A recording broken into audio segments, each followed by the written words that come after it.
Hello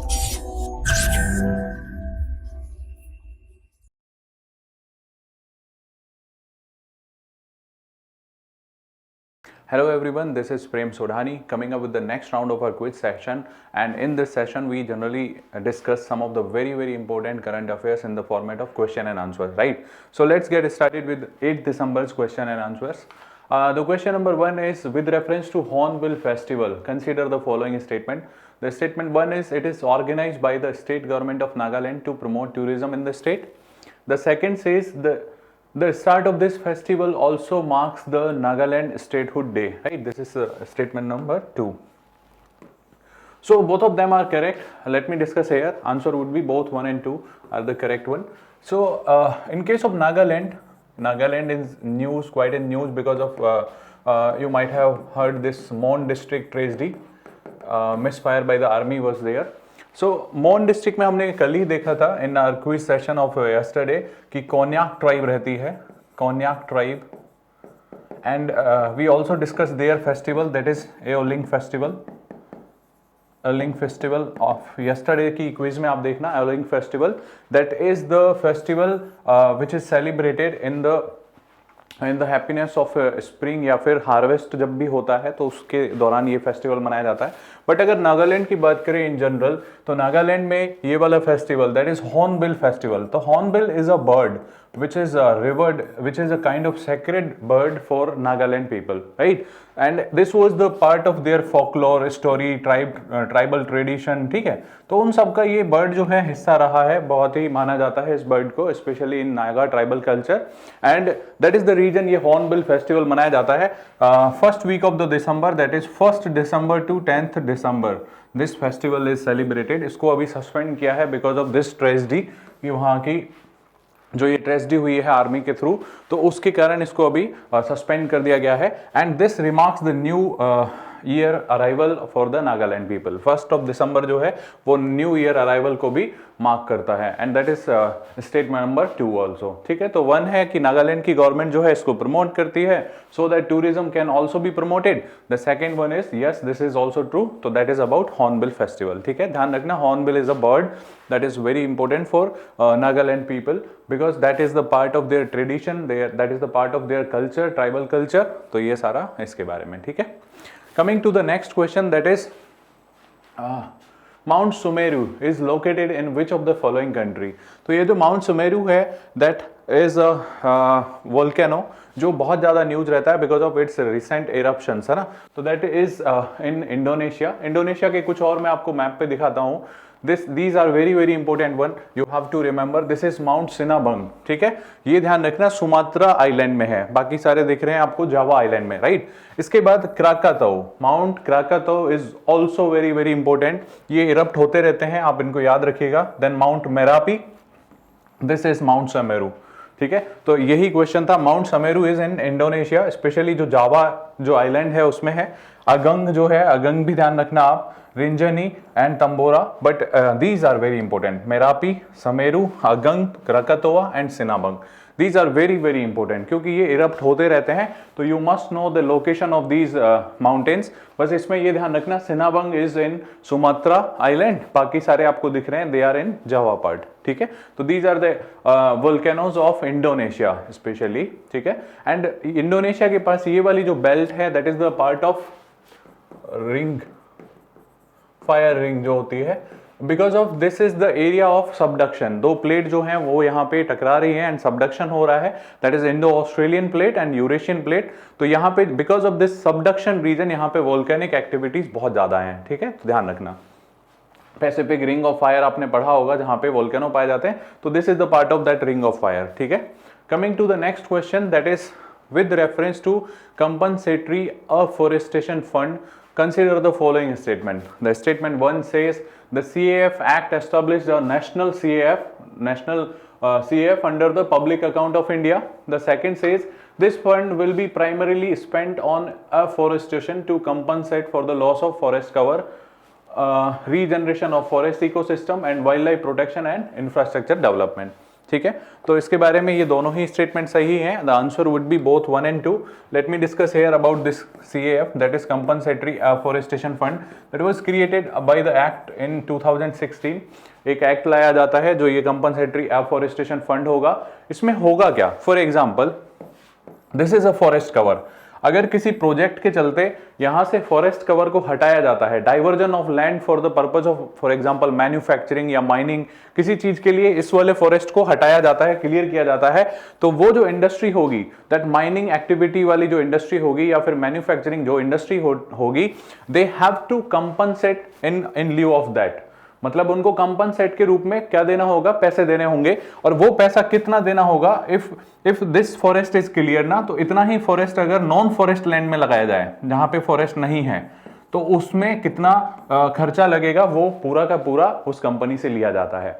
for example, अगर non forest land भी available नहीं है, यानी सिंपल लैंड भी अवेलेबल नहीं है, लेकिन हमारे पास डिग्रेडेड लैंड है, फॉर एग्जाम्पल ऐसी लैंड है जो डिग्रेडेड है, जैसे डेजर्ट वाला एरिया है, तो उस केस में आपको फॉरेस्ट कवर लगाने के लिए डबल मनी स्पेंड करनी होगी, यानी कि बहुत एफर्ट लगाने होंगे. तो वो वाला जो एरिया होगा, ये फॉर एग्जाम्पल 1 हेक्टेयर क्लियर किया गया, ठीक है, तो 1 हेक्टेयर नॉन फॉरेस्ट लैंड में जो भी फॉरेस्ट लगाया जाएगा, that money has to be provided by this manufacturing activity. ठीक है, जो भी कर रहा है. इसके बाद अगर नॉन फॉरेस्ट लैंड अवेलेबल नहीं है, तो ट्वाइस यानी कि 2 hectare of the land is to be suppose to be afforested with the funds of this company. तो यहां पे ध्यान रखना, ये डिग्रेडेड लैंड होगी तो 2 हेक्टेयर होगा. ठीक है, यानी डबल ऑफ द लैंड जो है वो ली जाएगी इन केस ऑफ डिग्रेडेड में. ठीक है, तो इतना इसको पेमेंट करना पड़ेगा कंपनी को. नाउ दिस फंड जो है ये क्रिएट किया गया था पब्लिक अकाउंट ऑफ इंडिया के अंडर, लेकिन इसमें ध्यान रखना 90% of this fund is suppose to be provided to the states, right, and 10% is to be provided to the centre. तो शेयर ऑफ फंडिंग जो है 90% स्टेट्स को जाता है, 10% ही सेंटर के पास रहता है. And to manage that fund, जो भी ये अमाउंट आता है उन सबको मैनेज करने के लिए यहाँ पे एक अथॉरिटी बनाई गई, that is Campa, compensatory afforestation management वाली अथॉरिटी है, दैट इज कैंपा.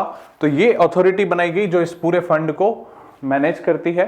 इसके बाद एक चीज और ध्यान रखना आप, ये कहां पे यूज किया जाता है मनी जो है, दैट इज अफॉरेस्टेशन में. ठीक है, फॉरेस्ट कवर को वापस ग्रो करने में, वाइल्ड लाइफ प्रोटेक्शन में, तो इन सारी एक्टिविटीज में जो रिलेटेड हैं स्पेशली टू द एनवायरमेंट, वहां पे इस फंड को खर्चा किया जाता है. The issue with this funding mechanism और दिस कैंपा फॉरेस्ट जो फंड है, इसके साथ इशू है कि बहुत सारा फंड जो है आइडल पड़ा हुआ है जिसको यूटिलाइज नहीं किया जा रहा है. And this is the biggest issue with this fund.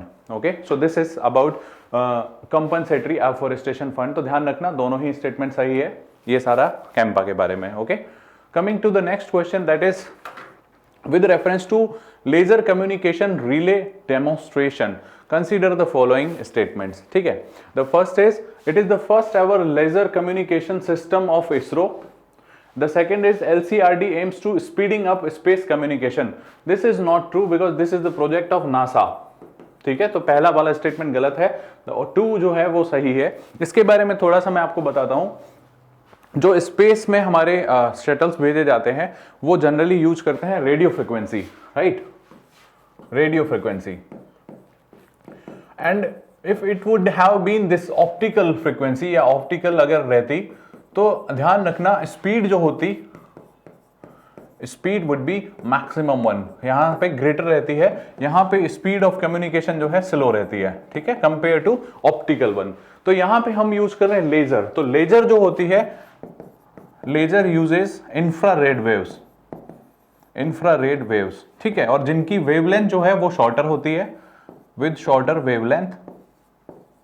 और जब भी वेवलेंथ शॉर्टर होती है तो इस शॉर्टर वेवलेंथ, इसकी जो वेवलेंथ होगी रेडियो फ्रीक्वेंसी की वो ज्यादा होगी. जब भी वेवलेंथ शॉर्ट होगी तो ध्यान रखना the same amount of data can be transmitted at a very faster rate. बहुत तेजी से उसको ट्रांसफर किया जा सकता है बहुत कम टाइम में. ठीक है, तो ये वाला जो एडवांटेज है, इसके साथ ही और भी एडवांटेज होंगे. जब भी शॉर्टर वेवलेंथ पे कोई कम्युनिकेशन टेक्नोलॉजी काम करती है तो उसका वेट कम हो जाता है.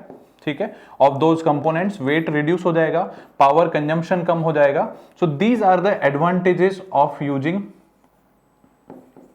Of using this short wavelength machinery system in space. ठीक है, तो यहाँ पे ध्यान रखना वेट कम हो जाएगा, एंड जब भी स्पेस की आप बात करेंगे जितना कम वेट होगा that is better for the efficiency of that space mission.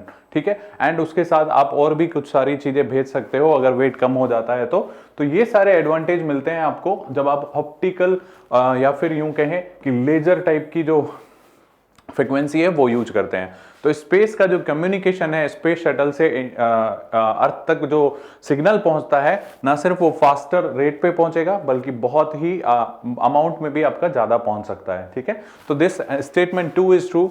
Speeding up of the space communication में ये काम आएगा। ध्यान रखना ऑप्टिकल में शॉर्टर वेवलेंथ होती है, इंफ्रारेड वेवलेंथ होती है, एंड इसके कारण एफिशिएंसी भी बढ़ जाती है। Okay, so this is the project of NASA जो डेमोन्स्ट्रेट कर रहा है। Okay, coming to the next question, that is world inequality report is released by. तो ये ध्यान रखना सिंपल, ये वर्ल्ड इनइक्वालिटी लैब है कोई, उसकी रिपोर्ट है, बट ऐसी जो रिपोर्ट होती हैं जो बहुत ज्यादा नहीं सुनी हुई होती है, this is the new area of UPSC, आजकल पूछ लेते हैं।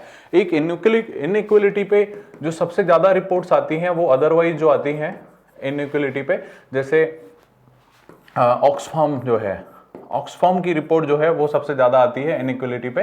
एंड दिस ऑक्सफार्म की अगर थोड़ा सा मैं रिपोर्ट में बताऊं, जो 2020 India inequality report, this was the India inequality report.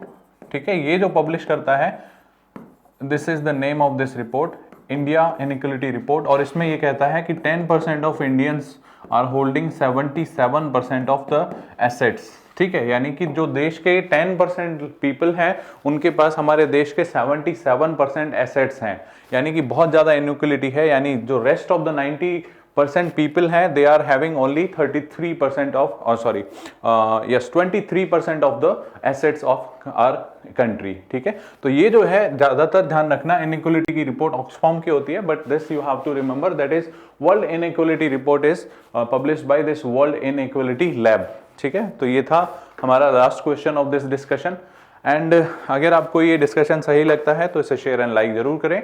Comment section में बताइएगा कैसा लगा, अगर कोई डाउट है तो जरूर वो भी कमेंट सेक्शन में बताइएगा।